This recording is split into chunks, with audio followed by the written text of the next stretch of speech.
বাংলাদেশ পুলিশের পোশাকে আসছে পরিবর্তন।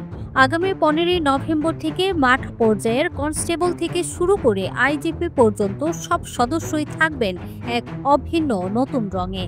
নতুন এই ইউনিফর্মে পুরনো নীল রঙের জায়গায় আসছে ধূসর আয়রনের সংমিশ্রণ, যা আধুনিক ও পেশাদার চেহারার প্রতীক হিসেবে দেখা হচ্ছে। চিত্র একেকজন একেক রকম। আপনি এমন কোনো রং কিংবা পোশাক পাবেন না যে সবাই পছন্দ করে।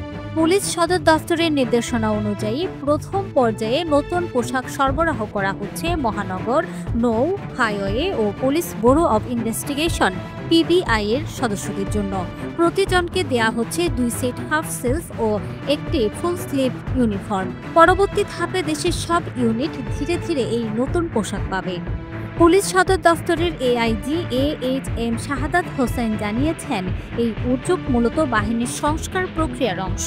তিনি বলেন, নতুন পোশাকের মাধ্যমে বাহিনীর ভেতরে যেমন পরিবর্তনের বার্তা যাবে, তেমনি জনগণের কাছেও আধুনিক পুলিশের ভাবমূর্তি তুলে ধরা সম্ভব হবে। তবে আনুষ্ঠানিক বা সেরেমনিয়াল পোশাক আগের মতোই থাকছে। সরকারি ব্যাখ্যায় বলা হয়েছে, এই নতুন আয়রন ইউনিফর্ম পুলিশের নতুন মানসিকতা, শৃঙ্খলা ও জনবান্ধব চেতনার প্রতীক।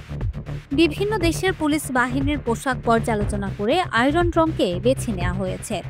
বিশ্লেষকরা বলছেন, সাম্প্রতিক বিতর্ক ও জনগণের আস্থা সংকট কাটাতে নতুন পোশাক যেন শুধু বাহ্যিক পরিবর্তন নয়, পুলিশের মানসিকতা ও আচরণেও ইতিবাচক পরিবর্তন আনে।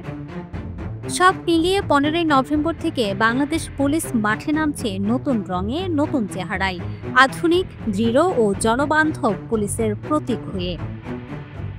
News desk, Dhaka DG.